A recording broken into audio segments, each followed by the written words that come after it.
primary and secondary metabolites screening in FIC collection.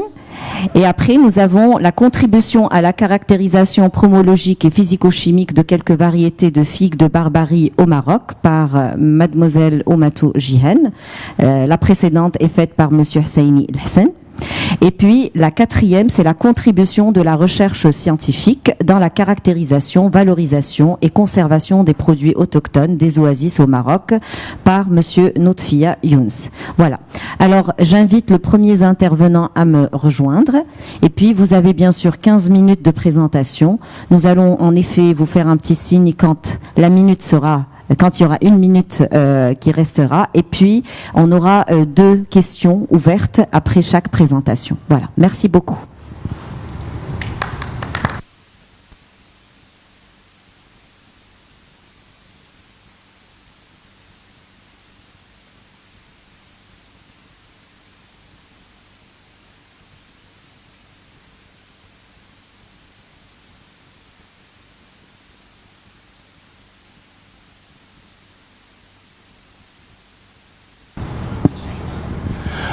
Bonjour, je m'appelle Youssef Chafei, doctorant à l'unité de recherche en sciences alimentaires et nutritionnelles à l'IAV Hassan II. J'y travaille aussi au département de génie de procédés et j'ai le plaisir aujourd'hui, et l'immense plaisir de vous présenter les résultats intermédiaires de ma recherche sur la valorisation de tourteaux des graines de figues de Barbarie. Donc le titre de ma présentation est l'extraction en une seule étape d'un nouvel emulsifiant à partir de tourteaux de graines de figues de Barbarie. Et comme vous le savez, ce titre contient 3 mots-clés, donc valorisation du tourteau, le press cake, extraction et un nouvel emulsifiant naturel. Donc pour ce faire, je vais suivre le plan suivant. Donc je vais d'abord commencer par les différentes valorisations agro-industrielles du cactus de façon générale, un bref aperçu, et puis passer à la nouvelle découverte qui consiste en l'extraction d'un nouvel emulsifiant à partir de ce tourteau de figues de Barbarie. Et puis, comme je vais parler d'un emulsifiant naturel, donc je donnerai un petit bref aperçu, quelques définitions des émulsions, de leur préparation, leur stabilité et aussi leur application, que ce soit dans le domaine de la cosmétologie, de la pharmaceutique ou en alimentaire. Et puis j'enchaîne directement avec l'objectif général de l'étude, les matériels et les méthodes utilisées, les principaux résultats et finir par une conclusion pour donner un petit peu les perspectives de cette recherche. Donc, comme vous le savez, le cactus, ou bien le figue de Barbarie, c'est une plante merveilleuse dont toutes les parties pratiquement sont valorisables. Donc, comme vous le savez, le fruit est très apprécié pour son goût juteux et fraîche, et on en fabrique plusieurs produits valorisés à partir de ce fruit, comme les jus, les confitures, le vinaigre et aussi le fruit qui est utilisé sous différentes formes. Aussi, la deuxième partie de la plante qui est valorisée, il s'agit du cladote, donc la petite raquette qui est utilisée pour la production des jus, qui est utilisée aussi séchée et utilisée comme poudre et qui est utilisée comme ingrédient dans d'autres formulations alimentaires, et aussi pour la production de l'alcool et utilisée comme petits morceaux dans des salades. Ce sont les 2 parties de la plante les plus utilisées en industrie alimentaire et cosmétique.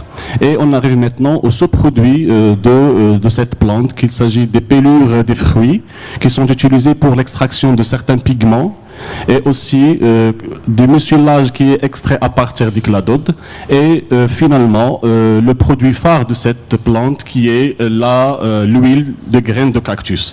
Cette huile qui est connue pour son prix très cher en raison des vertus cosmétiques et nutritionnelles, et aussi le produit qui en reste après cette extraction, c'est le tourteau. Donc nous avons l'extraction de l'huile, l'huile, mais nous avons des quantités importantes de tourteaux qu'il faut utiliser et qu'il faut valoriser. Malheureusement, cette quantité de tourteaux dont l'utilisation est très limitée actuellement. Elle est utilisée comme ingrédient de l'aliment de bétail et aussi pour certaines formulations cosmétiques comme poudre, comme exfoliant. Donc, pour rappel,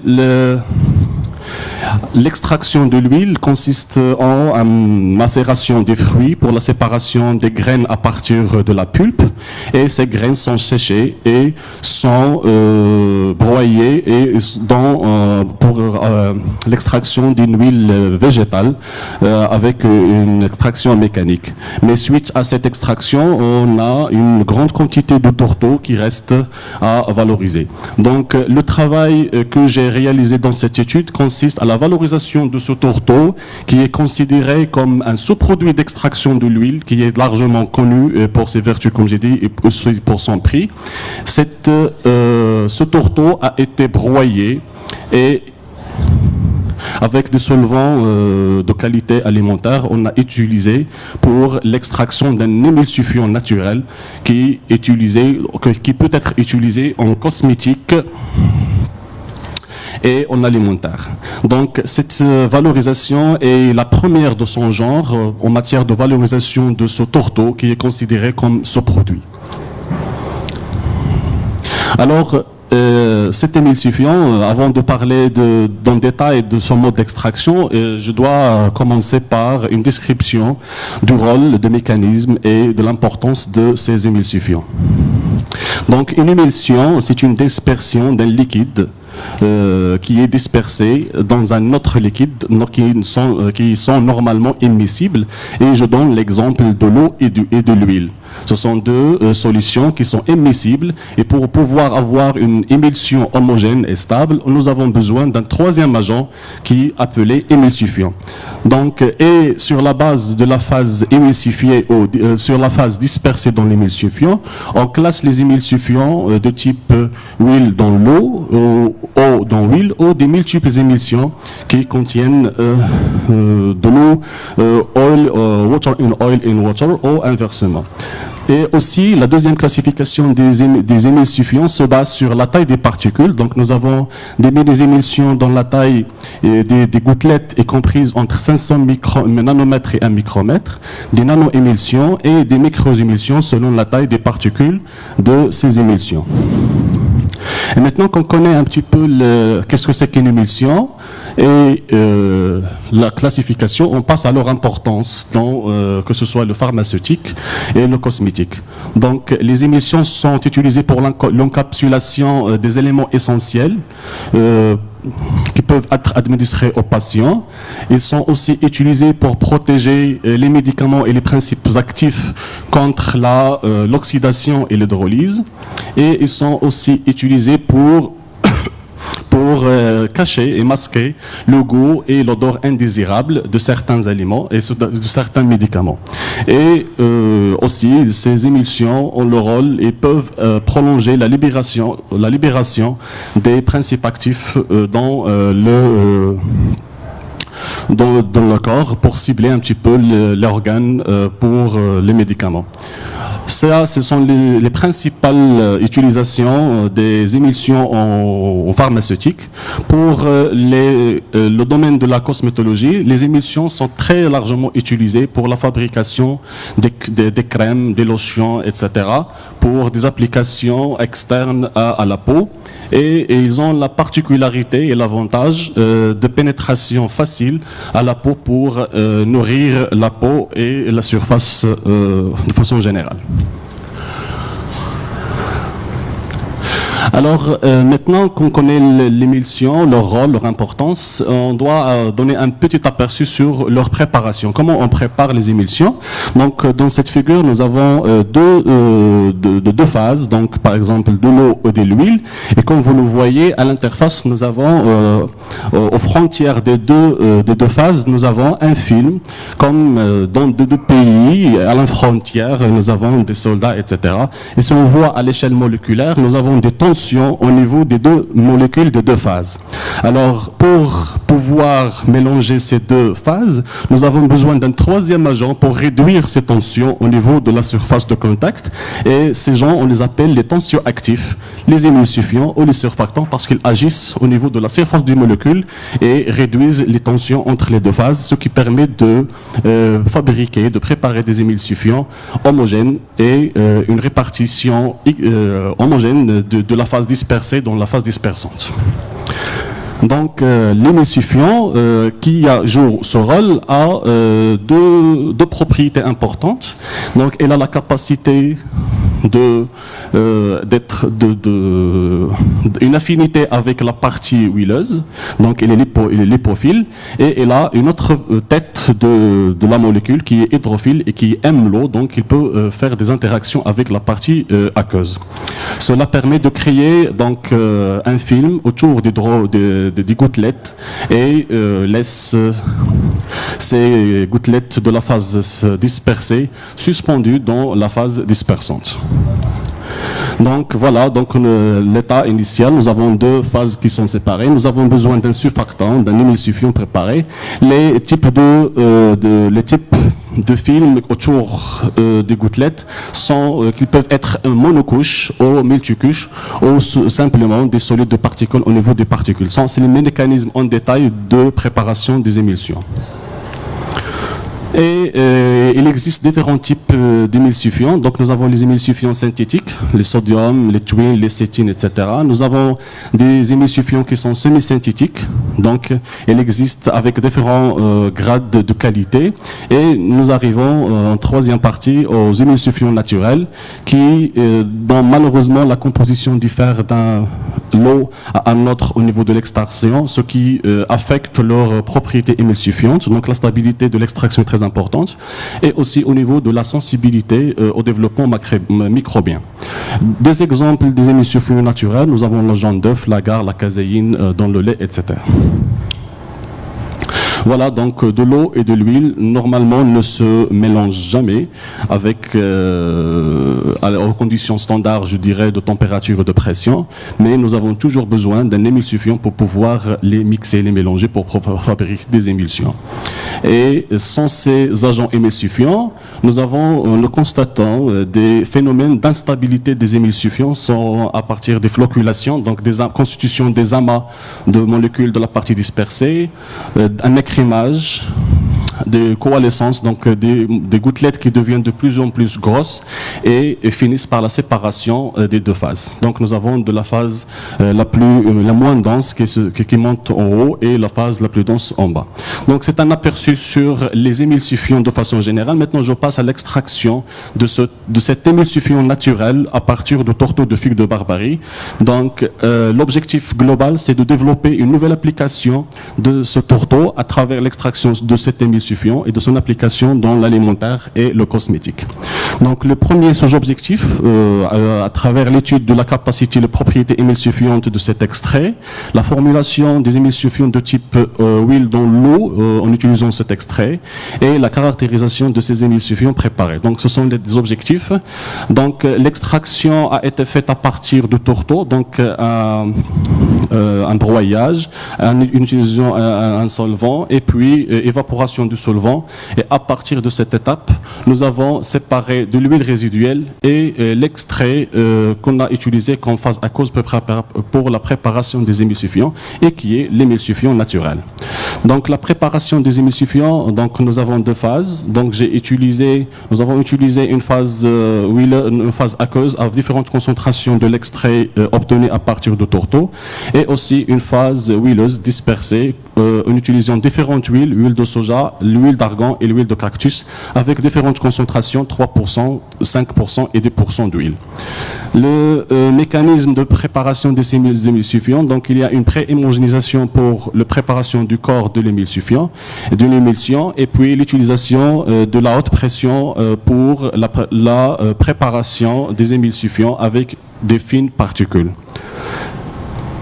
Donc, les différentes mesures que nous avons faites pour la caractérisation de l'extrait d'abord, donc nous avons mesuré son pouvoir émulsifiant à travers la mesure de la tension interfaciale avec un appareil DM501 et aussi nous avons utilisé le Beckman pour caractériser les gouttelettes des émulsions. Donc, l'extrait de tourteau de graines de barbarie a montré une efficacité par rapport à la réduction de la tension interfaciale entre la phase huileuse et la phase gazeuse et la phase aqueuse. Et comme vous le voyez, il a une grande efficacité par rapport aux huiles raffinées comme l'huile de soja et aussi pour les autres huiles, le cactus et l'argan, qui sont des huiles extraites mécaniquement. L'extrait aussi, différentes concentrations de l'extrait ont été utilisées pour la préparation de ces émulsions, donc, et l'émulsifiant a été à faible concentration. Pour la stabilité des émulsions préparées, donc les émulsions préparées ont été stockées à différentes températures, 5, 25 et 45 degrés, et les émulsions ont montré une grande stabilité en termes de la taille des gouttelettes. Aussi, un test de chauffage a été effectué à différentes températures, donc 40 à 120, et les émulsifiants ont été stables pendant 30 minutes, pour un chauffage pendant 30 minutes. Donc pour les conclusions, je dirais que l'extraction en une seule étape constitue une double valeur ajoutée pour l'extraction de l'émulsifiant et aussi pour la récupération de l'huile résiduelle.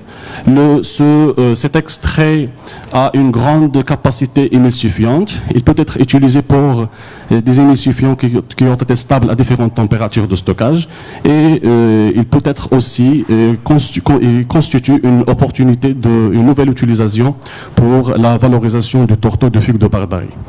Donc, c'est ainsi ma présentation profane. Je prends l'occasion pour signaler que ce travail a été réalisé dans le cadre du projet SATREPS entre le Maroc, le Japon et la Tunisie. Et une grande partie de ce travail a été effectuée à l'université de Tsukuba au Japon sous l'encadrement du professeur Zahar, professeur Wiham Lihlo, Abdelatif Hafid de l'université Qadayad et professeur Mitsutoshi Nakajima et Marcos Neves de l'université de Tsukuba. Je vous remercie de votre attention.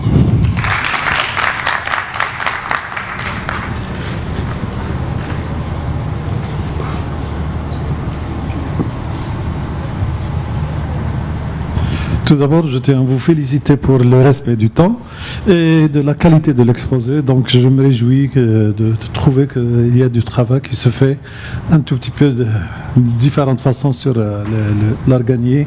Et donc, je pense que notre pays peut trouver des solutions aussi bien pour les industriels que pour l'agriculture. Et donc, j'avais en tête de vous faire la remarque de remercier les organismes partenaires. Heureusement, vous vous êtes rattrapés au niveau de la conclusion. Toutes mes félicitations. Merci. Non, moi, en fait, j'ouvre donc la discussion au niveau de l'assistance. Donc, s'il y a une question ou deux à prendre. Oui, très bien. On a la dame qui a disparu.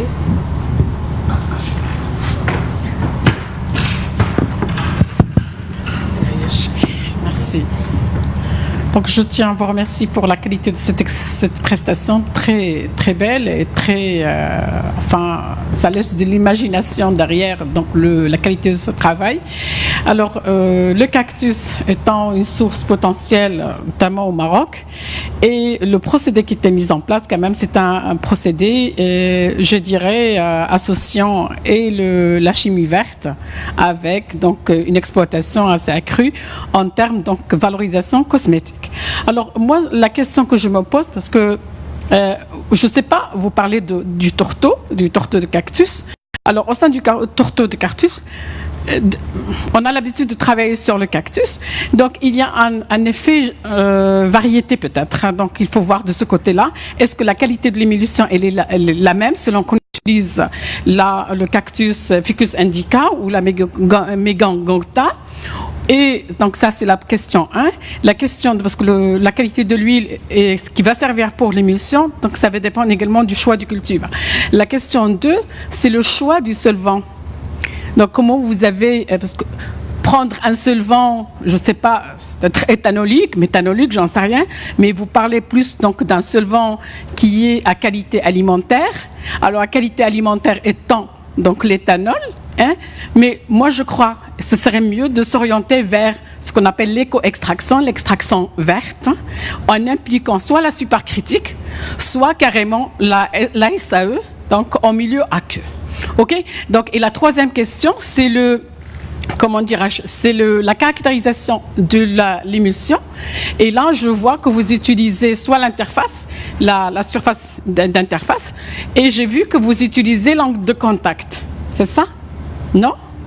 Alors, comment vous caractérisez l'adhésion de votre émulsion, peut-être sur une surface qui est plane, soit qui est le verre que vous utilisez comme agent, comme moyen de conditionnement? Et merci pour la qualité de cette présentation.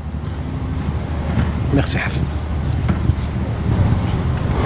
Merci de vos questions qui sont vraiment pertinentes et pointues. Donc pour le choix de la variété, donc tous ces essais expérimentaux ont été faits sur Opuntia ficus indica.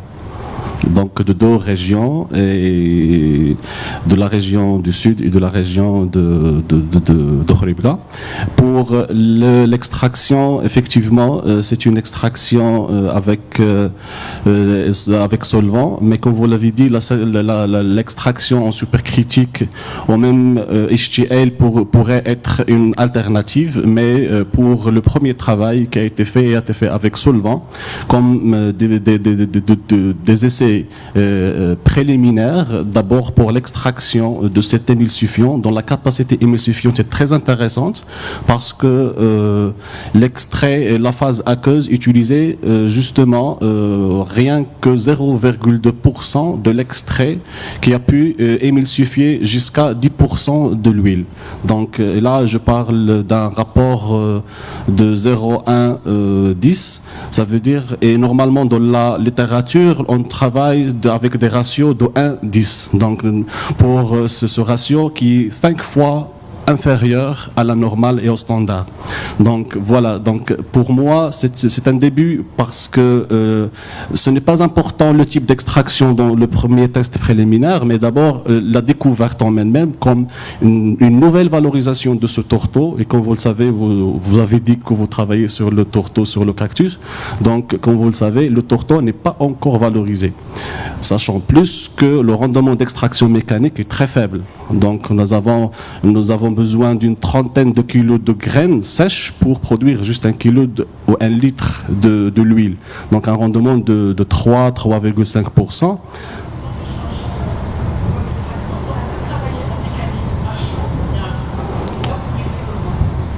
Voilà, mais le reste, le rendement mécanique est très faible, ce qui induit à un tourteau qui est encore riche en huile et qu'il faut peut-être exploiter. Peut-être on peut penser à des huiles de différentes qualités, une huile extraite à froid de meilleure qualité extra et une huile de moindre de qualité peut-être à utiliser comme résiduelle à partir de tourteau, et on peut penser à des classifications de l'huile de cactus au futur.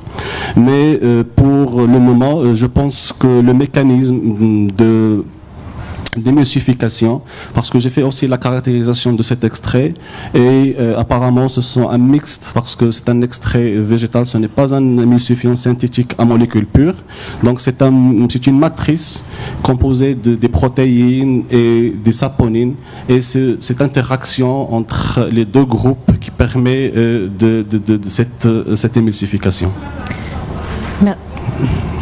Je vous remercie. Merci. Je vous remercie. Je vois qu'en effet, ça a donné lieu à de très très belles interactions. J'espère qu'elles vont continuer même plus tard.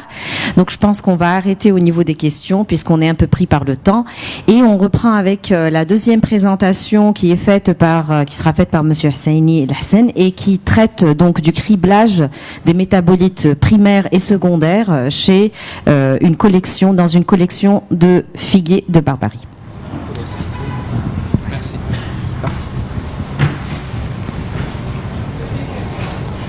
Ah oui. Ficus carica, c'est ça. D'accord, pas de souci. Donc, bonjour tout le monde. C'est un immense plaisir d'être parmi vous dans ce meeting spot et cette opportunité d'osmose où je mets en exercice une partie de résultats faisant partie de mon projet de recherche de thèse portant sur la valorisation de la figue selon une étude multivariée des aspects agronomiques, moléculaires, donc moléculaires et nutritionnels et industriels. Donc, ma présentation, le modeste travail que je présente a pour intitulé Screening des métabolites primaires et secondaires d'une collection de figuiers, qui sera détaillé selon le plan suivant, où l'accent sera essentiellement mis sur l'importance de la culture au niveau international et national. J'enchaînerai ensuite sur les principales contraintes liées à la valorisation de l'espèce dans le contexte local. Ensuite, les principaux résultats liés à ce travail, avant de conclure une restitution des résultats saillants et des perspectives. Alors, le figuier appartient au genre Ficus de la famille des Moracées, qui renferme un grand nombre des espèces, environ 800, ce qui fait que Ficus est le genre le plus peuplé de la reine végétale. Le figuier a été cultivé 1000 ans avant le blé, ce qui a incité les chercheurs à travailler sur cette espèce, qui est d'ailleurs originaire probablement de l'Asie centrale. De là, il a été disséminé vers la zone méditerranéenne, qui est actuellement l'incubateur principal de germoplasme de figuier et qui exporte environ 70%, ou bien qui assure 70% d'exportation mondiale en matière de figuier. Cette culture est également cultivée dans plusieurs autres pays à travers le monde, principalement l'Asie, l'Amérique du Nord, l'Amérique latine, l'Afrique du Sud, certains pays du Moyen-Orient, avec un niveau de rendement ou bien de production de faible à moyen. La Turquie est le premier grand producteur international de figuier, assurant ainsi 25% de la production mondiale, suivi par l'Égypte. Le Maroc se positionne au troisième rang avec 800% de la production mondiale. La Turquie seule assure 70 jusqu'à 75% des exportations internationales en matière de figuier, dont 70% concernent essentiellement les figues sèches, alors que le Maroc, la production nationale est principalement destinée aux marchés locaux. Le Maroc héberge une large diversité variétale en matière de figuier qui est principalement concentrée dans la zone du Rif, dans le nord du Maroc. Certaines études récentes ont pu identifier environ 133 morphotypes dans la région de Ouazan et environs, avec une production moyenne de 1,2 tonnes par hectare. Juste à titre d'information, la plupart, ou bien la quasi-totalité du germoplasme local est cultivée dans des vergers traditionnels ou des jardins familiaux dans les montagnes, ce qui fait que cette espèce est sujet de plusieurs cas de synonymie, d'homonymie ou bien en général de la confusion variétale.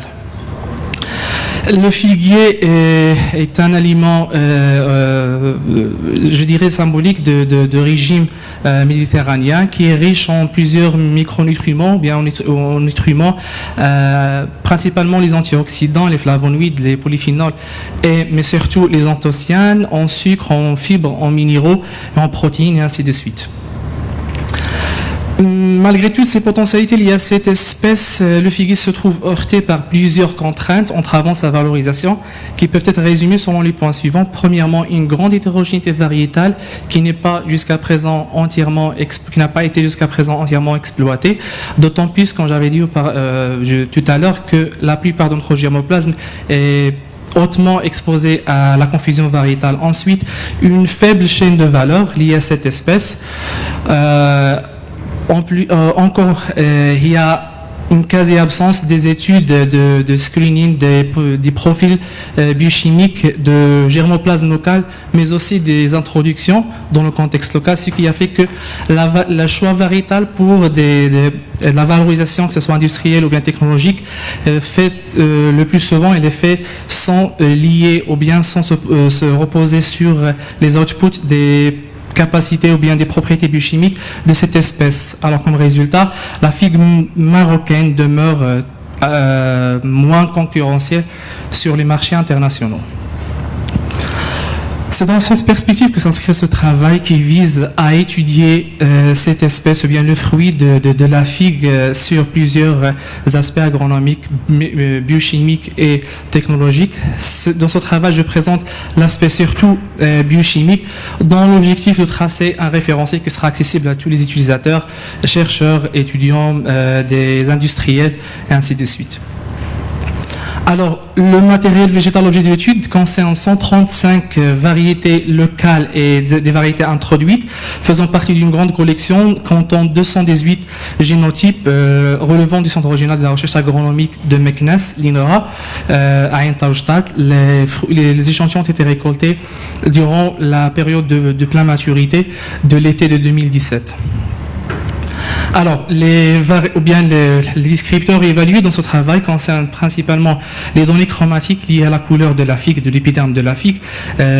Donc, dans les coordonnées sont le L, le lightness, l'éclairage, la variation du redness, du greenness, la couleur bleue jusqu'à la couleur verte, la couleur jaune, la variation vers la couleur bleue, ensuite l'intensité de la couleur et le hue angle qui est la couleur réelle de l'épiderme. Les descripteurs biochimiques concernent principalement les sucres solubles totaux, les phénols, les flavonoïdes, les anthocyanines, les proanthocyanidines, l'activité antioxydante selon les trois méthodes, le DPPH, la BTS, comme Free Radical Scavenging Activity, l'activité, le piégeage des radicaux libres, et puis la péroxydation de l'acide linoléique, et finalement l'acidité titrable et les solubles solides totaux. Alors, l'activité antioxydante a été exprimée en mol de Trolox équivalent, étant donné que ce dernier a révélé le coefficient de termination le plus important par rapport à l'acide ascorbique. Les données ont été standardisées puis analysées par le logiciel SPSS et le R Software. Alors, les résultats sont qu'on suit une grande variabilité ou bien diversité en termes de couleurs qui sont... Avant justement de se lancer dans les résultats, on a également travaillé sur la diversité agronomique ou bien morphologique qui a déterminé ou bien qui a révélé que l'ensemble des cultivars ont été très hautement, sont très différents. Dans les variables discriminantes ont été principalement le poids, la largeur et puis les dimensions du col, ensuite l'index de maturité et l'acidité titrable. Alors comme résultat, une large diversité de couleurs dans l'output de l'ACP, donc a révélé trois grands groupes distincts. Le premier groupe, en fait, décrit les génotypes ayant une peau claire, dont les trois coordonnées qui nous importent essentiellement dans ce travail, qui sont le lightness, le color, le hue, ont été importants, donc surtout pour le L et le C, ils sont les plus importants, ils ont les plus importantes valeurs. Ensuite, un groupe représenté par les points verts, qui ont des couleurs intermédiaires, mais principalement couleur pourpre. Finalement, un dernier groupe par la couleur rouge, qui matérialise en fait les génotypes à couleur sombre, et comme vous pouvez le constater, ils sont divisés en deux sous-groupes en vue de la différence dans le hue angle. Ensuite, donc, pour les propriétés biochimiques, une large variation, une diversité assez importante a été notée, à l'exception, toutefois à l'exception de l'acidité titrable, et d'intervalles de variation qui ont été largement importants, et dans des cas qui ont dépassé ceux rapportés dans certaines études antérieures. Et les variations les plus importantes ici ont concerné l'activité, le Free Radical Scavenging Activity basée sur la méthode de la BTS, les phénols, les flavonoïdes et les anthocyanines. Pour le PCA, le Principal Component Analysis, les principales variables les plus discriminantes ont été l'activité des radicaux libres basée sur le DPPH, ensuite la teneur et celle de la BTS en fait, ensuite la teneur en anthocyan, pardon. Et pour le scatter plot lié aux individus, on a distingué encore cette fois 3 groupes distincts. Le groupe matérialisé par la couleur rouge discrimine en fait les génotypes ou les cultivars ayant la plus haute valeur de free radical scavenging activity basée sur le DPPH. Ensuite, les meilleures teneurs en phénol, les polyphyllototo, les anthocyanes et les proanthocyanidines. Le deuxième groupe est celui matérialisé par la couleur bleue, qui identifie les groupes ayant la meilleure activité inhibitrice de peroxydation de l'acide linoléique ainsi que des intervalles ou bien des teneurs intermédiaires en polyphénol. Ensuite, le dernier groupe, matérialisé par les points verts, qui discrimine les génotypes ayant un niveau assez important en sucre et des niveaux faibles, bien évidemment, en acidité titrable, et des variations, ou bien des teneurs, des niveaux intermédiaires dans les autres composés. Et comme vous pouvez le constater, les génotypes locaux ont été les plus importants en matière de ces composés. Alors, pour un petit peu comprendre la discrimination de ces génotypes en fonction des variables, on a évalué la corrélation entre ces variables à travers cette matrice de corrélation, dont les plus importantes corrélations étaient celles entre l'activité antioxydante, principalement par la méthode de DPPH, et les composés de polyphénoltotaux, dont principalement les proanthocyanidines. Ce qui signifie que le proanthocyanidine est probablement le composé le plus impliqué dans le processus de piégeage des radicaux libres. Ensuite, les corrélations entre les coordonnées de couleur, les 3 coordonnées de couleur chromatiques, et les teneurs en polyphénol et les flavonoïdes, ce qui signifie que les fruits à peau sombre sont les plus riches en composés phénoliques, principalement les anthocyanes, et également les fruits à peau sombre sont les plus sucrés. Alors, sur la base de toutes ces variables, à la fois biochimiques et chromatiques, on a établi un clustering selon la méthode selon la distance euclidienne, la méthode de Ward. Donc, les principales variables discriminantes ont été la teneur en anthocyanes, les proanthocyanidines, ensuite les phénols et flavonoïdes, l'activité antioxydante selon les 2 méthodes DPPH-ABTS, ensuite les sucres solubles totaux, et finalement les coordonnées de couleur avec les 3 premières composantes, on arrive à une inertie totale de 40%. Alors, la répartition est comme suit. 2 grands groupes distincts ont été identifiés.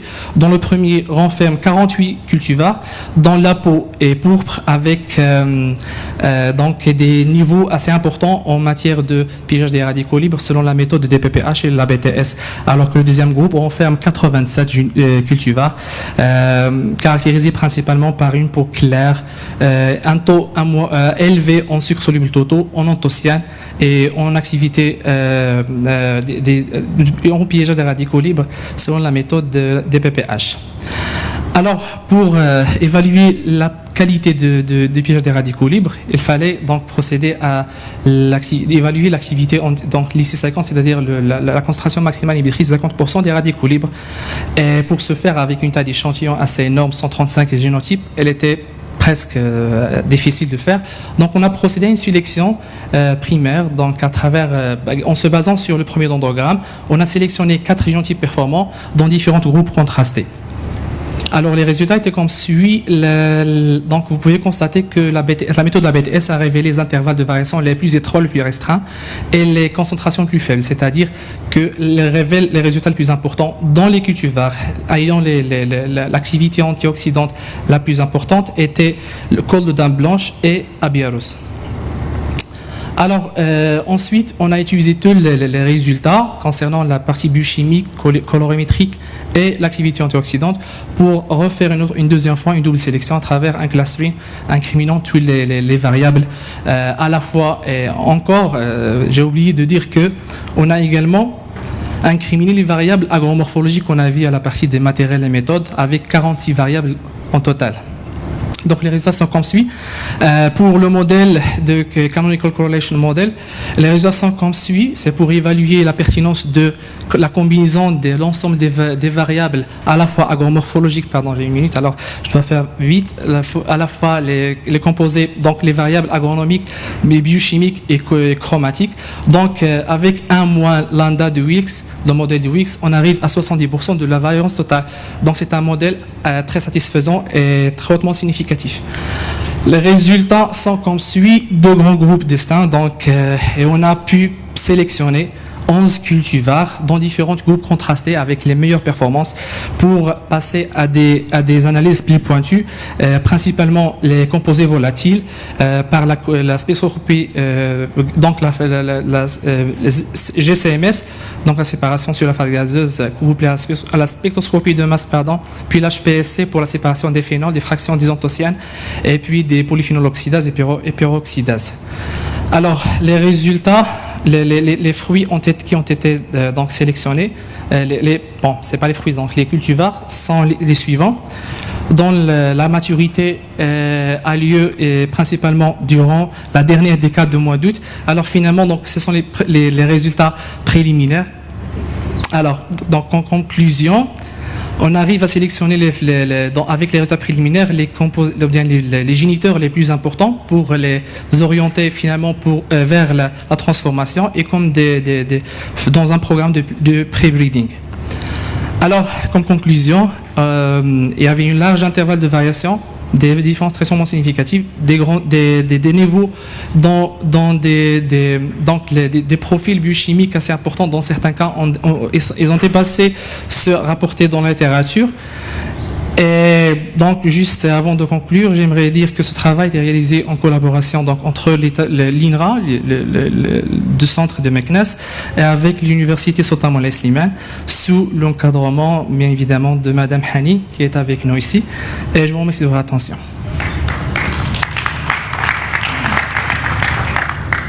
Je vous remercie pour pour ma part, cette excellente présentation avec une thématique qui est vraiment d'un très très grand intérêt.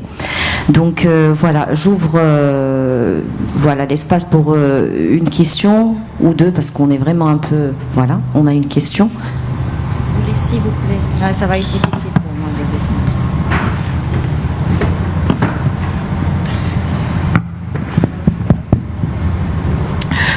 Donc, je me présente, je suis Tara Kouchbani, enseignant-chercheur à l'Institut agronomique et vétérinaire Hassan II. Tout d'abord, je vous remercie pour votre présentation, pour la qualité de vos diapos et puis pour vos explications. Donc, j'ai quand même une question. Comme le titre l'indique, donc vous êtes en train de faire un criblage, un screening des métabolites primaires, secondaires, etc. Donc, des figues. Et puis, ma question, quelle partie ou quel extrait vous avez exploité pour justement faire ce criblage, d'accord, des molécules. Et ensuite, j'aimerais bien savoir quelles sont les techniques que vous avez utilisées pour mettre en valeur la présence des polyphénols, des anthocyanes, etc. D'accord, merci beaucoup. D'accord. Il y a une non, j'attends. Vous répondez tout de suite. D'accord, merci de votre question. Alors pour la partie du fruit, on a travaillé sur le fruit entier, des extraits éthanoliques. Donc les méthodes sont principalement des méthodes colorimétriques, empiriques. Donc parce qu'avec une taille d'échantillon de 135 cultivars, il est difficile de procéder à des technologies assez pointues comme l'HPSC. D'ailleurs, c'est l'objectif de ce travail, c'est de se trouver vers la fin avec en partant d'une taille d'échantillon assez large, 135 cultivars, donc relevant d'une collection ayant le double le nombre du cultivar. Donc, pour se retrouver vers la fin avec un choix raisonné de 11, je me suis limité au début avec 40 pour évaluer la qualité du Pigeadera du colibre en se basant sur les IC50. Et vers la fin, j'ai refait la sélection, encore une fois, en se basant sur une méthode multivariée pour se retrouver vers la fin avec 11. Et on travaille là-dessus sur la séparation avec l'HPSCMS, GCMS et ensuite l'infrarouge proche pour justement aller au niveau à l'échelle micromolécule. On la note de macro jusqu'au micro pour les séparations, bien évidemment, des phénols, des anthocyanes et ainsi de suite. Donc, en gros, c'est l'objectif. Merci. Donc, s'il n'y a pas d'autres... Moi-même, j'ai une question parce que, bon, c'est un travail qui, pour moi, m'intéresse énormément. Je suis généticienne de formation. Donc, voilà, c'est un domaine de prédilection pour moi. Je suis ravie de voir un travail de cette sorte. Alors, j'aurais souhaité que, peut-être dans votre présentation, d'avoir... Vous l'avez très brièvement noté, mais c'était le fait de vraiment montrer quelle est la corrélation entre la couleur, mais aussi les autres traits d'intérêt. Vous avez noté le sucre, voilà, mais j'aurais souhaité que vous mettiez beaucoup plus l'accent sur les traits qui sont d'intérêt pour le monde industriel. Ça veut dire, oui, il y a beaucoup de résultats, mais il faudrait que vous puissiez pointer exactement quels sont les traits d'intérêt et montrer surtout au niveau de vos ACP, donc la corrélation qui existe entre les différents traits. C'est le but d'ailleurs de l'analyse multidimensionnelle, c'est en effet ça.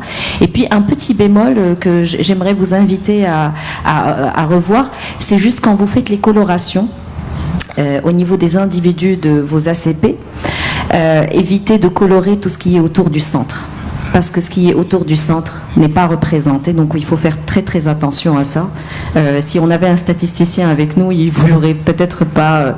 Enfin, c'est quelque chose il faut vraiment éviter, il ne faut pas tout colorer. Et puis ma question, en fait, c'est entre les 135 écotypes que vous avez analysés, est-ce qu'il y avait un groupement basé sur l'origine géographique ? Alors, je me rappelle de cette question dans le CM, c'était la même. Donc, c'est moi ? Oui, justement. Eh ben voilà. Alors, j'en profite pour vous répondre parce que il y avait un problème du sang. Donc, j'arrive pas à vous entendre à ce moment-là. Donc, je vous remercie pour cette opportunité pour, encore une fois, éclaircir davantage. Donc, je reviens à votre première question. Quant à la couleur, avec donc, les différentes corrélations entre les données chromatiques et le profil biochimique de façon globale. Donc, comme vous l'avez pu constater, j'ai seulement mis le focus sur certaines qui peuvent intéresser les sélecteurs, alors qu'il y a d'autres corrélations, toutefois qui ne sont pas très fortes. Donc, ça nécessite de relancer le travail dans le temps pour qu'on puisse confirmer davantage. Celles dont j'ai mis le focus sont celles qui pourraient être évidentes en fait.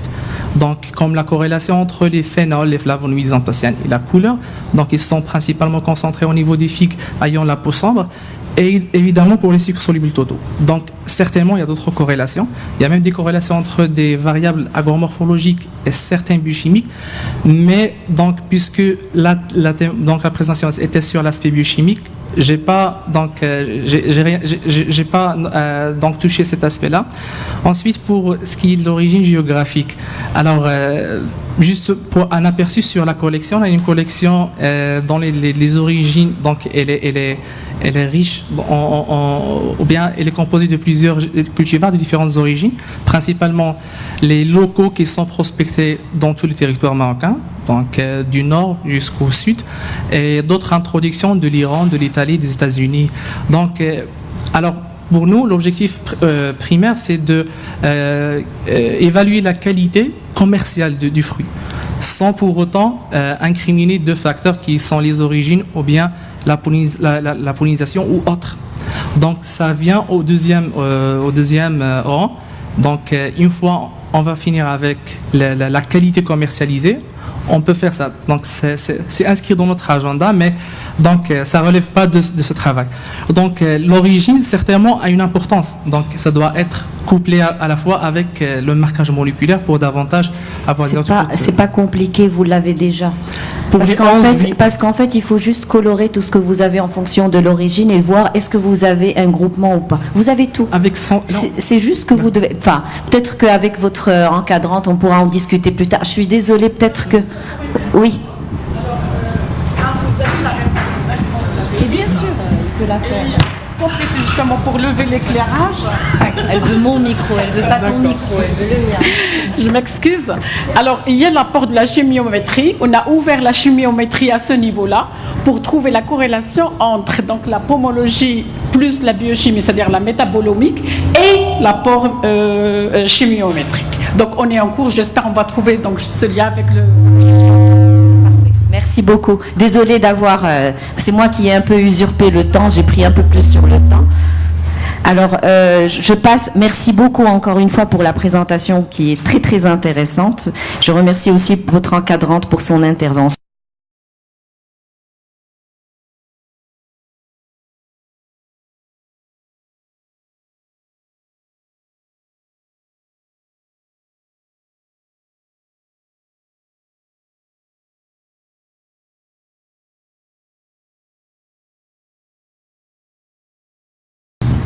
Alors bonjour tout le monde, je me présente d'abord, c'est Madame Jihan Oumatou. J'ai l'honneur aujourd'hui de vous présenter une partie de mon sujet de thèse qui s'intitule, excusez-moi, qui s'intitule Une contribution à la caractérisation pomologique et physico-chimique de quelques variétés de figues de Barbarie au Maroc. Ce travail a été réalisé sous la direction de Madame Sadia Zreira au sein du laboratoire Subnaram à l'IAV Hassan II, département sciences alimentaires et nutritionnelles, et à l'université d'Église Stade de Sassari en Italie, au département d'agriculture et de pharmacie.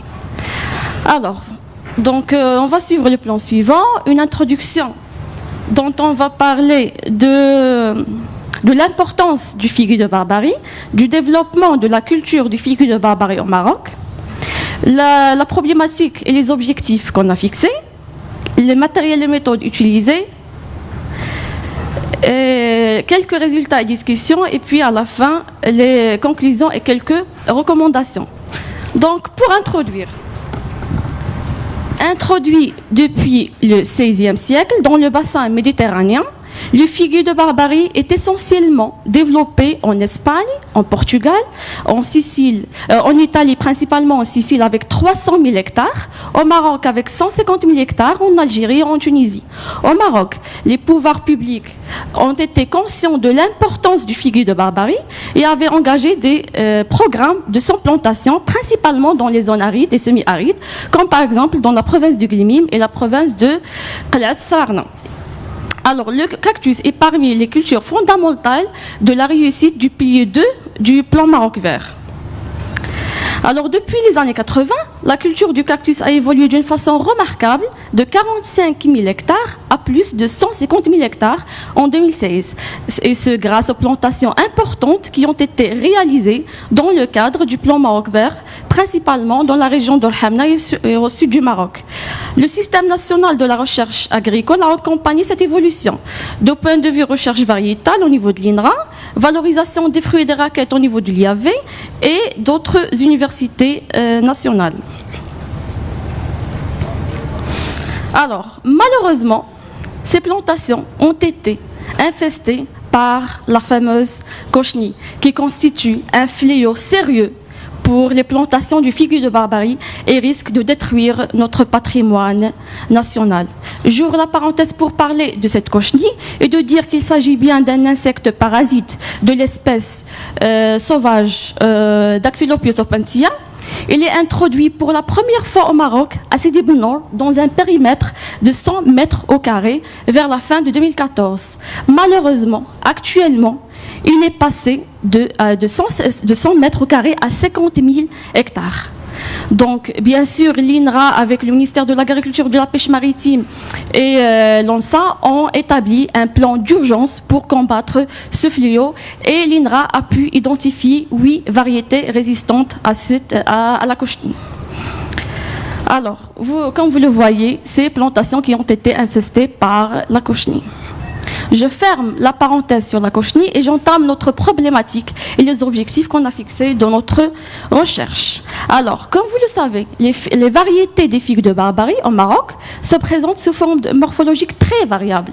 Cependant, les informations scientifiques sur leurs caractéristiques sont généralement peu abondantes et les données rapportées concernent souvent les fruits à un seul stade de maturité qui est stade mûr.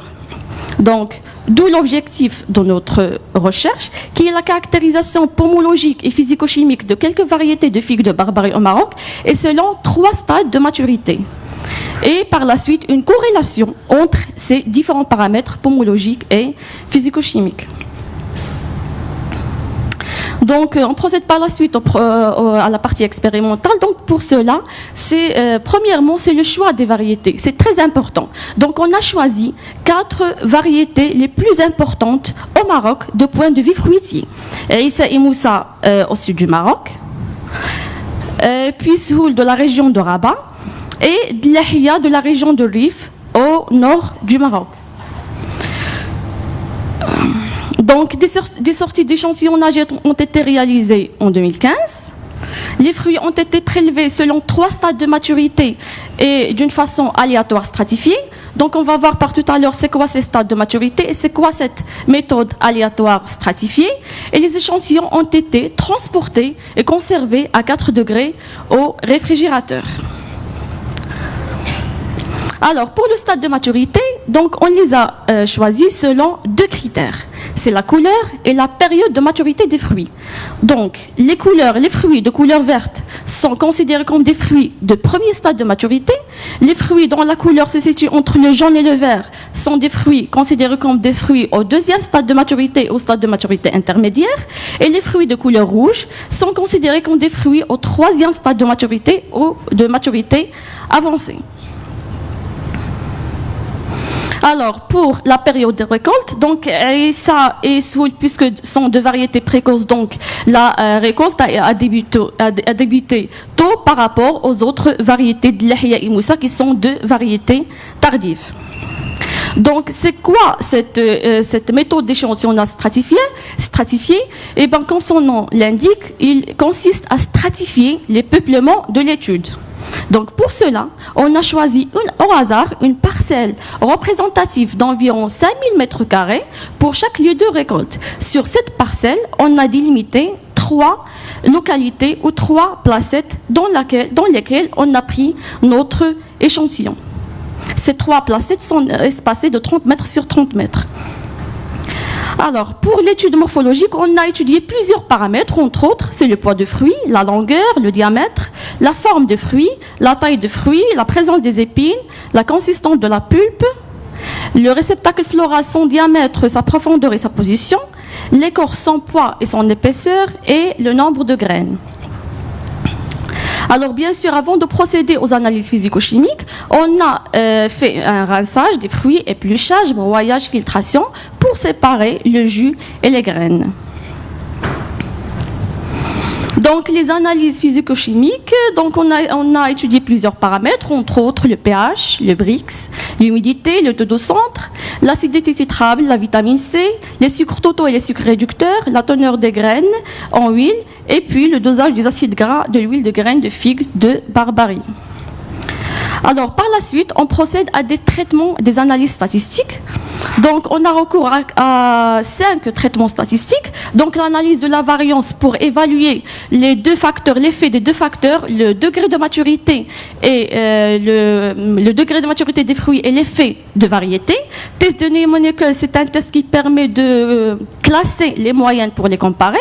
L'analyse en composantes principales pour distinguer les variétés qui sont similaires de point de vue morphologique et physico-chimique. Test de corrélation pour voir la corrélation et l'intensité de cette corrélation entre les différents paramètres. Et l'analyse de cette discriminante qui permet de détecter parmi les 21 paramètres qu'on a étudiés, lequel des paramètres est le plus important ou le plus pertinent. Et alors, on est arrivé à notre résultat. Alors, le tableau nous montre que la variété de Dlahia se caractérise par rapport aux d'autres variétés. Donc, il a une forme ovoïde, il a une densité des épines faible, la consistance de la pulpe elle est moyenne à dure, et la position du réceptacle floral elle est de type plat. Et la variété Moussa et Dlahia se caractérise par une taille des fruits très petite parce que leur taille de fruits elle est inférieure ou égale à 80 grammes. En ce qui concerne le nombre de graines, donc Moussa se caractérise, donc il a une faible, donc il a le nombre de graines, moins nombre de graines, donc avec une prédominance de graines fertiles avoisinant les 60%. Et la variété de Dlahia a plus de graines, mais avec cette fois-ci une prédominance de graines avortées. Alors, en ce qui concerne les analyses les traitements statistiques, donc comme vous le voyez, Donc, c'est les paramètres longueur et diamètre du fruit. Donc, en fonction de variété, donc on remarque qu'il y a une différence significative pour ces deux paramètres, la longueur et le diamètre. Ça veut dire qu'en changeant d'une variété à une autre, les paramètres longueur et diamètre changent très hautement significatifs. Mais en fonction du stade de maturité, ces paramètres ne changent pas significativement.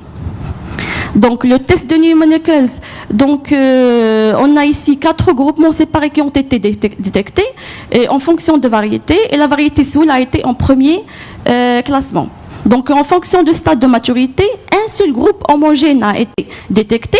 Ça veut dire, et ça rejoint les résultats de l'ANOVA, ça veut dire qu'il n'y a pas un changement significatif en changeant d'un stade de maturité à un autre, ou en passant du premier stade au dernier stade de maturité. Alors, un autre paramètre, c'est l'épaisseur de l'écorce. Donc, en fonction de variété, 2 groupements séparés ont été détectés.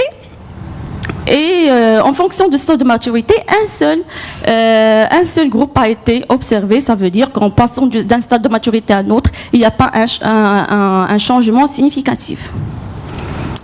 Alors, pour le poids du fruit, donc on constate qu'il y a 4 groupements séparés qui ont été détectés en fonction de variété. Et la variété ISA présente la variété qui présente plus le poids et qui a le calibre le plus. Et en fonction du stade de maturité, 3 groupements ont été séparés. Donc, en passant du premier au dernier stade de maturité, le poids du fruit augmente très significativement. Pour le pourcentage de la pulpe, 4 groupes séparés ont été observés. La variété de l'Ahia présente le pourcentage de la pulpe le plus important. Et en fonction du stade de maturité, 2 groupes ont été séparés. Et en passant du premier au dernier stade de maturité, le pourcentage de la pulpe augmente. Et cette significativité est observée en passant du 2e au 3e stade de maturité. Alors, pour la quantité du jus, 3 groupes séparés ont été observés en fonction de variété, en fonction de stade de maturité. Aussi, 3 groupes ont été séparés. Et c'est au niveau du stade 2 que la quantité de jus est la plus importante. En ce qui concerne la vitamine C, en fonction de variété, toujours il y a un changement significatif en passant d'une variété à une autre. Et en fonction de stade de maturité, 3 groupements séparés ont été observés. Et comme vous le remarquez, en passant du premier au dernier stade de maturité, la teneur de la vitamine C augmente significativement. Et retenez bien qu'au niveau du stade 3, que la teneur en vitamine C est la plus importante. Alors, pour les sucres totaux, donc 4 groupes séparés en fonction de variété, en fonction de stade de maturité, les sucres augmentent significativement. Le dernier paramètre, c'est la teneur en huile. Donc, 4 groupes séparés ont été observés aussi en fonction de variété et en fonction de stade de maturité, au niveau du stade 2, que la teneur en huile est la plus importante. Alors, pour la composition en acide gras, donc au niveau d'un seul, donc comme vous le voyez, en changeant d'une variété à une autre, la teneur en acide gras change d'une variété à une autre. Donc au niveau du même stade de maturité, voilà, en général, on remarque que l'huile de figue de Barbarie est composée principalement d'acides gras insaturés, principalement par l'acide linoléique. Il y a aussi des acides gras saturés sont aussi détectés, mais à des faibles concentrations. Alors, donc, comme vous le voyez, c'est la variation de la teneur en acide gras saturé en acide gras insaturé selon la maturation des fruits. Donc, on peut dire que, par exemple, pour la variété Moussa, donc en passant du premier au dernier stade de maturité, la teneur en acide gras saturé augmente. Par contre, la teneur en acide gras insaturé diminue. Donc, on peut dire que la teneur en acide gras est fortement influencée par le degré de maturité des fruits. Donc, par contre, il n'est pas influencé en changeant d'une localité à une autre. Ça veut dire en changeant d'une localité à une autre, il n'y a pas un changement au niveau de la teneur en acide gras. D'accord. Donc voilà, c'est le dernier traitement statistique, c'est qui permet de déceler ou permet de c'est pas grave. Donc il nous a permis d'identifier 4 groupements. Donc, par exemple, pour le premier groupe qui comprend la variété de l'ihya avec ses 3 stades de maturité, et si on fait la projection sur la carte factorielle, on constate que ce groupement se caractérise par le taux de sucre élevé, le pH élevé, etc. Donc, le deuxième groupement comprend la variété Moussa avec ses 3 stades de maturité. Et donc, si on fait la projection sur la carte factorielle, il se caractérise par le pourcentage de l'écorce le plus élevé, et ainsi de suite pour les autres groupements. Donc, cette carte, cette ACP nous permet aussi de détecter qu'il y a des caractéristiques communes entre les groupements. Ça veut dire entre le groupement de la variété Moussa et Soul, donc il y a des caractéristiques communes qui se présentent par le pourcentage de l'écorce le plus élevé. Et des caractéristiques communes aussi, ils ont été détectées pour la variété de l'Ihya et Issa, qui sont représentées par le pourcentage de centre le plus élevé.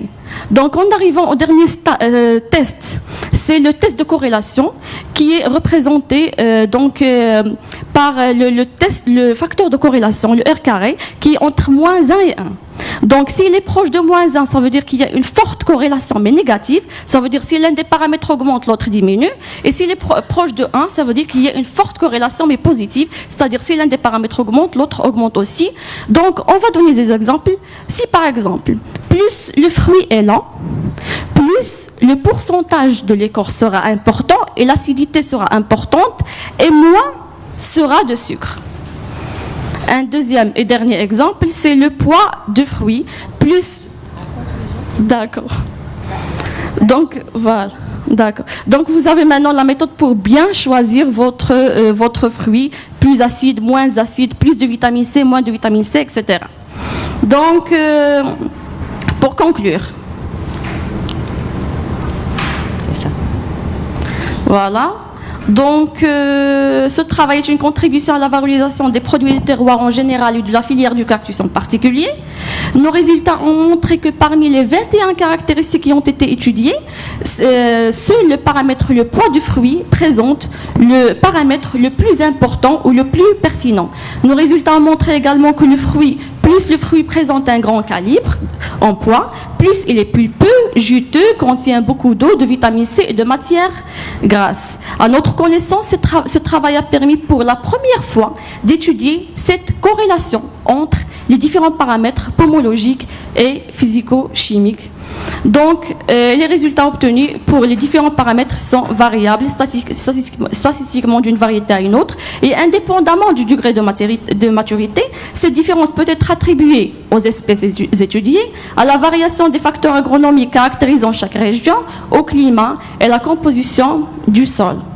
Donc, on recommande ainsi l'étude de la variation des caractéristiques physiques et physico-chimiques des variétés selon l'année, et pour appréhender l'effet saison, et l'étude de l'effet de changement climatique sur la production des figues de Barbarie au Maroc. Et merci beaucoup pour votre attention. Voilà, merci beaucoup. Je vous remercie. Désolée, on a des contraintes de temps. Donc, je vous remercie pour votre présentation qui est claire. Je suis désolée, je vais devoir couper sur le temps de discussion et on passe directement à la dernière présentation. Donc, je remercie l'assistance pour son indulgence et pour le fait de rester avec nous pour clore cette session avec la dernière présentation et qui traite de la contribution de la recherche scientifique dans la caractérisation, valorisation et conservation des produits autochtones des oasis au Maroc, présentée par Monsieur Noutfia Younes. Et pour Mademoiselle Oumato Jihen, j'espère que les personnes qui seront intéressées par sa thématique pourront lui poser des questions en aparté. Voilà, merci. Merci, Madame. Donc, Régie. Next.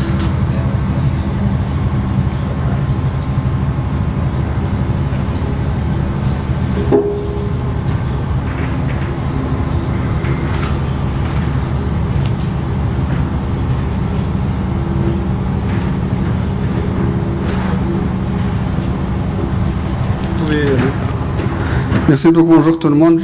Je me présente, je suis Noutfia Younes, je suis lauréat de l'IAB Hassan II et je suis chercheur aussi à l'INRA d'Evachidia. Donc je travaille depuis 2011 dans le centre régional de la recherche agronomique d'Evachidia. Alors, comme vous le voyez ici, donc, mon travail s'intitule La contribution de la recherche scientifique dans la caractérisation, la valorisation et la conservation des produits autochtones des oasis du Maroc. Donc, c'est un travail qui résume en fait un ensemble d'activités et de travaux de recherche qu'on mène depuis 2011 dans ce territoire oisien pour, comme vous le voyez ici, donc, pour accompagner le secteur oisien dans la valorisation de ces produits autochtones. Donc la présentation sera divisée en 3 grands chapitres. Donc un premier qui va traiter la caractérisation et la valorisation du lait de chèvre d'A'a, et puis une deuxième composante, cette fois-ci, qui traite un produit d'origine végétale qui sont les figues. Et puis une dernière partie, donc c'est la conservation parfois des dattes marocaines. Alors pour le début, donc c'est une petite introduction pour vous mettre un peu dans la situation donc au niveau des oasis. Donc comme vous le savez tous, donc l'espace oisien s'étale sur une superficie qui avoisine les 80 000 hectares, qui sont subdivisés en 3 unités agricoles importantes, qui sont les oasis proprement dites, les parcours, et puis les zones de montagne. Donc, et le climat dans cette zone, donc, il est aride à désertique. Et depuis 2010, donc, les oasis marocaines sont dotées du label de l'UNESCO, qui est la réserve de la biosphère, les oasis du sud marocain. Et aussi, donc, comme vous le savez, donc, les oasis marocaines regorgent de plusieurs et d'une multitude de ressources génétiques d'origine animale et végétale. Donc, en l'occurrence, comme vous le voyez, donc, c'est surtout la datte, le figuier, le pommier dans les régions montagneuses, le safran, la rose à parfum et le figuier de Barbarie. Alors,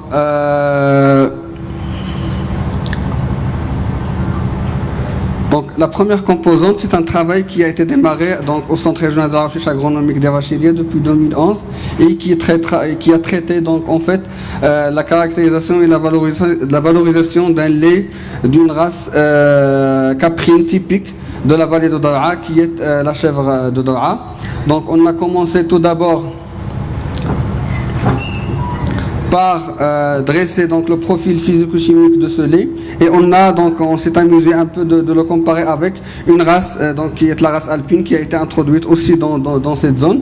Et comme vous le voyez dans ce tableau, on voit que le lait de la chèvre d'A'a, donc il est caractérisé donc par une richesse en matières grasses, en protéines et en lactose, si on le compare donc à la race alpine.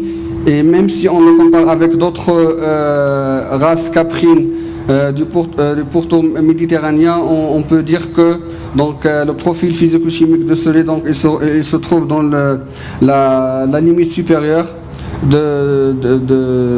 par rapport donc, aux autres races caprines de la Méditerranée. Le deuxième aspect, c'est la caractérisation du profil en acides gras.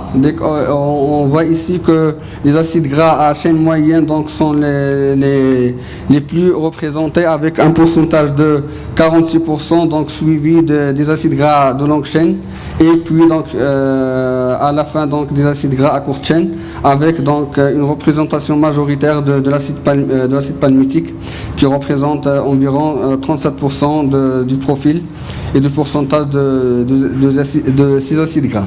Donc si on compare nos résultats avec d'autres travaux qui ont été faits dans le même sens, donc nos résultats sont en accord avec ces travaux. Après, donc, on a étudié donc, l'effet du stade de lactation sur donc, le profil physico-chimique. Donc on a essayé de voir comment les principaux paramètres du lait de cette chèvre autochtone de la vallée de Daraa donc évoluent au cours de la lactation, et comme vous le voyez ici, donc il y a une progression très significative, hautement significative depuis le début de lactation jusqu'à la fin de lactation, et cette augmentation elle est trop prononcée pour le profil donc en matière grasse. Donc on voit ici que la teneur en matière grasse donc a évolué de 3,8% en début de lactation, et il a atteint donc des niveaux records vers la fin, donc avec des pourcentages de 5,4%. Donc ceci nous permet de conclure que à la fin de la lactation, donc les industriels ou bien les unités qui travaillent dans la valorisation du lait de chèvre, et peut-être le lait de la chèvre d'Ara, donc peuvent avoir vers la fin de la lactation donc des rendements élevés en fromage, en beurre ou en d'autres produits donc laitiers.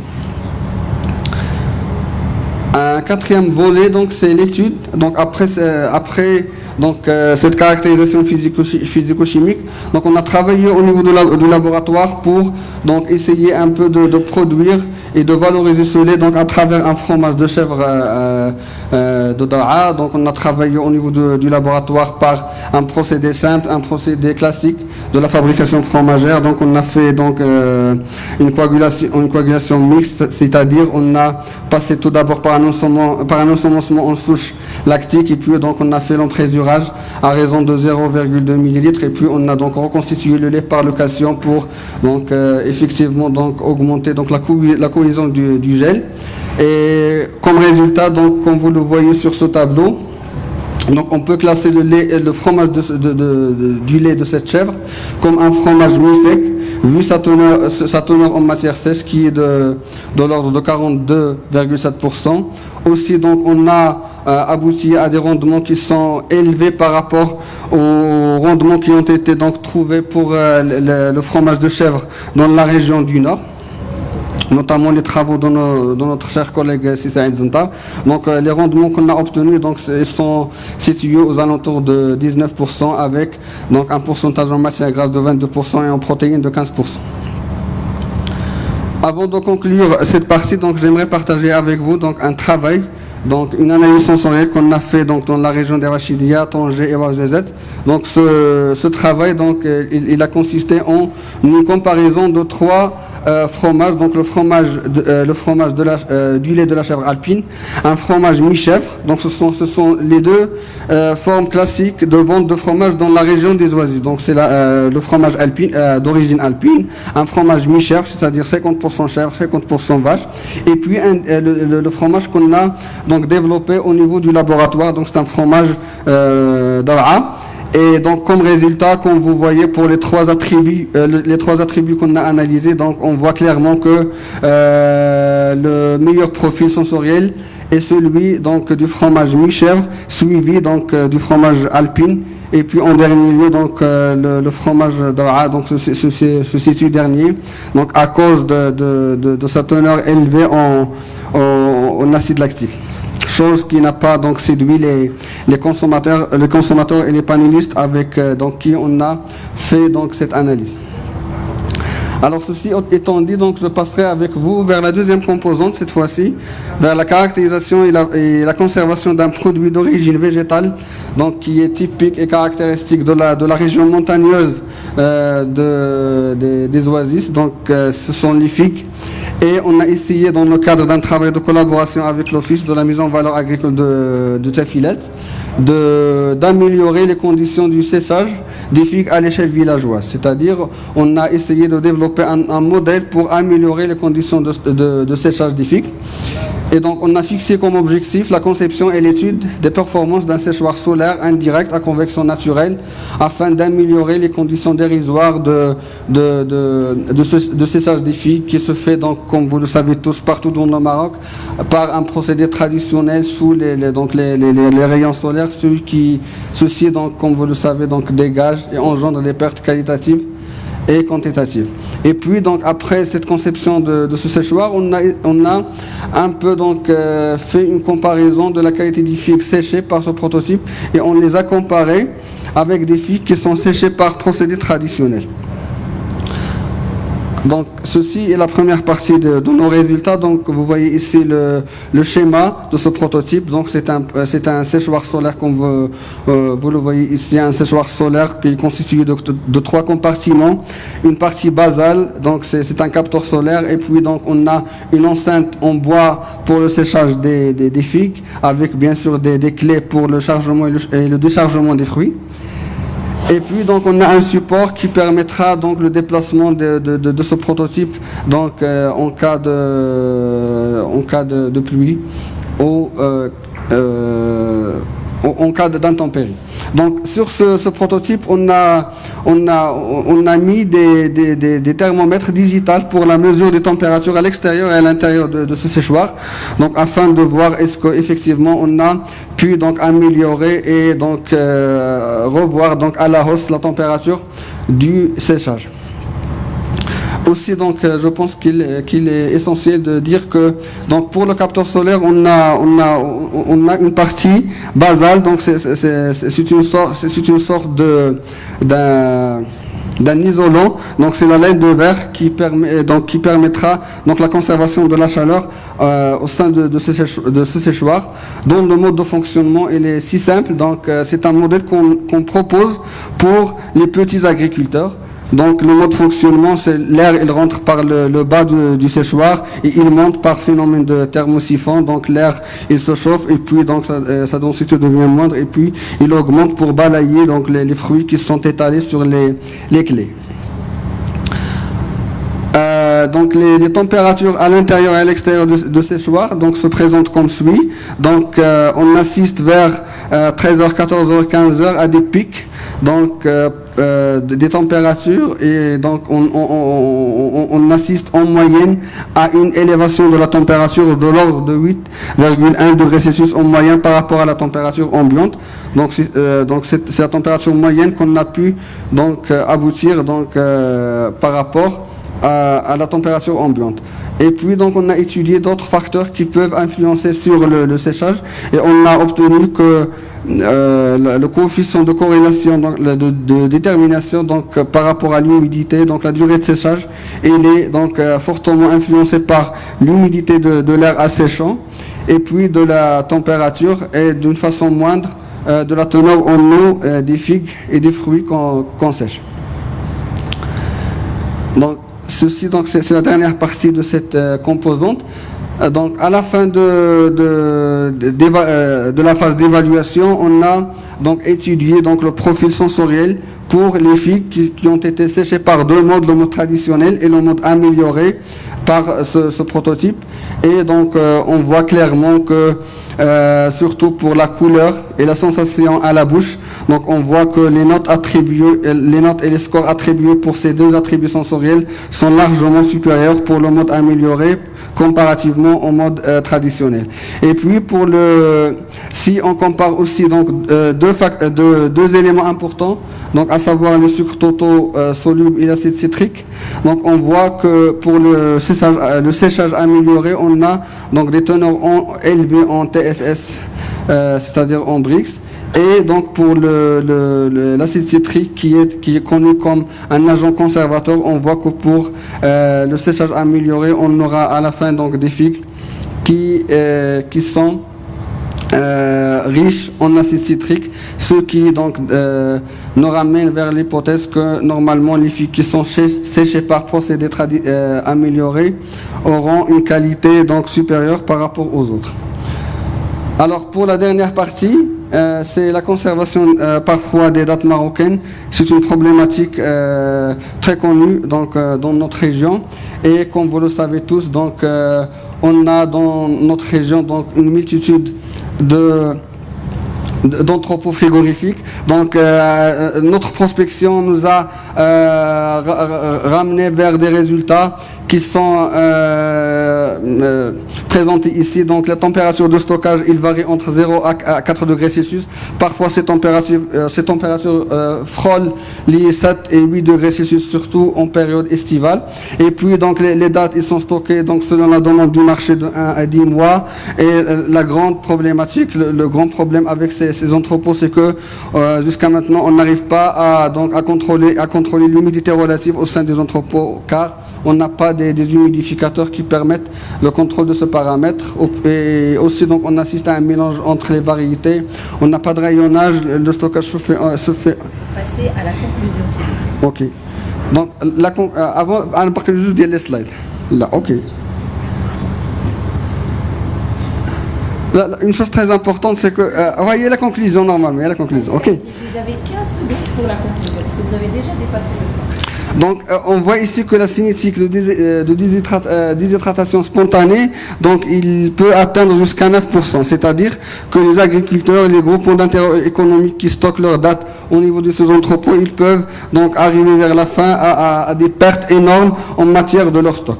Donc, en guise de conclusion, je peux dire qu'il y a donc un énorme potentiel qui reste à revaloriser dans notre région, donc en l'occurrence le cumin, le henné et le gombo, et aussi donc il y a un travail de longue haleine qui nous attend pour donc améliorer et accompagner ces entrepôts pour améliorer leur conduite de stockage des dates. Et merci. Merci beaucoup Younes.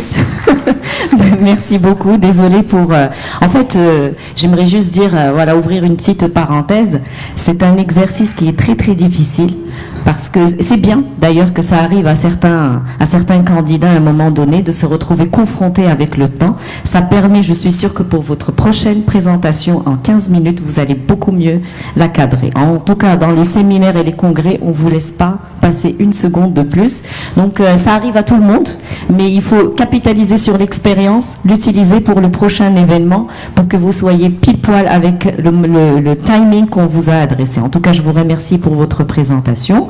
Et puis, bon ben voilà, même si on est au-delà du timing, si jamais vous avez une question, je laisse une question ouverte au public si jamais, voilà, vous avez une question à propos de cette présentation sur la valorisation des produits de terroir, aussi bien sur le plan des produits animaux que des produits végétaux.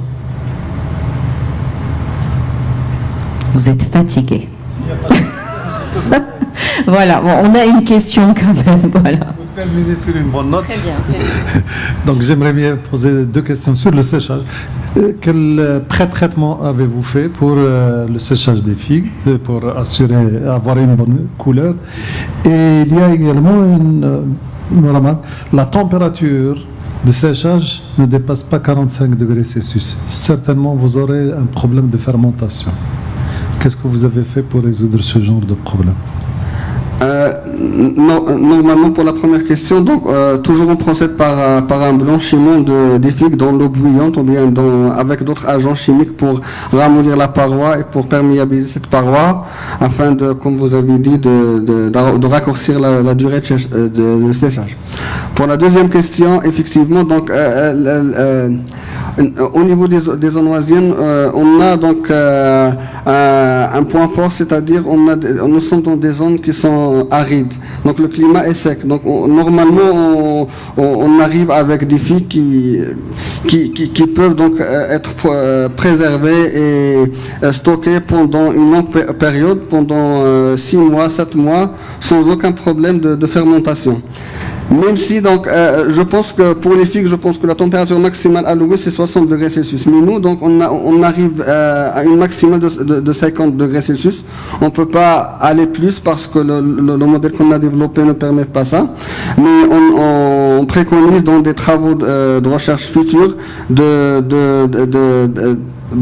d'améliorer donc ce prototype par un autre prototype qui est basé sur la convection forcée, et je pense qu'à travers ce prototype on aura donc un gain ou bien des températures qui peuvent aller jusqu'aux 60 degrés Celsius. Mais jusqu'à présent on n'a aucun problème de fermentation des figues jusqu'à 6 mois de stockage donc à une température ambiante au niveau du laboratoire.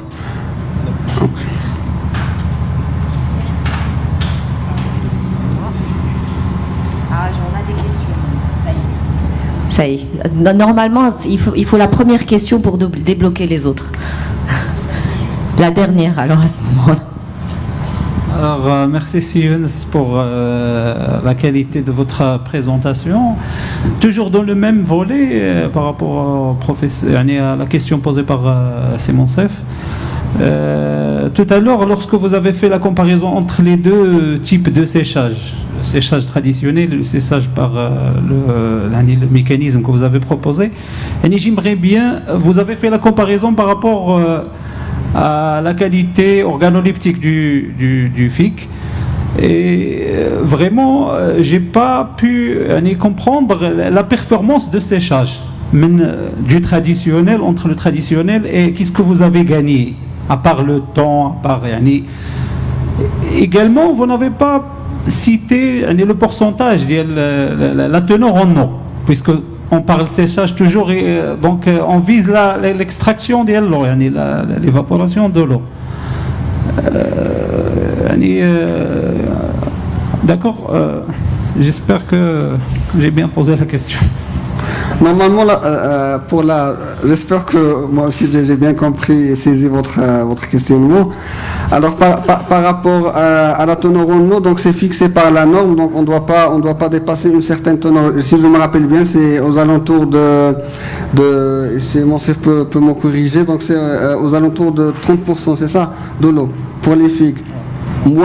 Ok. Donc c'est-à-dire la teneur en eau, c'est un paramètre fixe. C'est-à-dire nous l'arrêt de séchage, il se fait sur cette base. L'activité d'eau. Mais au niveau pour arrêter le séchage au niveau de la station expérimentale, on se base sur la teneur en eau seule comme paramètre. Alors pour la comparaison entre les performances du séchage, la première des choses, on a gagné sur le temps de séchage. Ça c'est un paramètre très important parce qu'on a pu réduire la durée de séchage qui se fasse au niveau des régions montagneuses en 10 jours, en 4 jours. Donc on a gagné sur la durée de séchage. Et puis le deuxième paramètre, comme j'ai exposé ici, c'est la teneur en acide citrique. Donc il y avait des différences significatives entre le mode amélioré et le mode traditionnel. Ici, donc les figues qui sont riches en acide citrique sont des figues qui sont aptes au stockage par rapport aux autres figues qui ont une quantité moindre. Et puis le deuxième paramètre, c'est un paramètre qui joue sur la qualité gustative des figues, c'est le Brix, ou bien les sucres totaux solubles. On a donc une différence notable entre les deux, 60% et l'autre c'est 56%. La deuxième des choses, c'est que le séchage avec ce modèle, il se fait à l'abri de la lumière, c'est-à-dire les figues ne sont pas exposées directement aux rayons solaires, et ceci donc certainement il va donc jouer un rôle sur la préservation des taux des vitamines et des oligo-éléments. Voilà. Merci beaucoup pour ces éclaircissements. Donc, avec ceci, on va clore notre session. Je vous remercie pour votre présence et remercie tous les candidats pour leur présentation, pour leur prestance aujourd'hui, en espérant qu'ils ont bien capitalisé sur les questions. Donc, peut-être rattraper certains tirs, essayer de réoptimiser ce qu'ils ont déjà fait, et puis aussi s'exercer pour les prochaines possibilités de présentation. Je vous remercie encore une fois et je vous souhaite une très bonne soirée. Au revoir. C'est bon. Merci.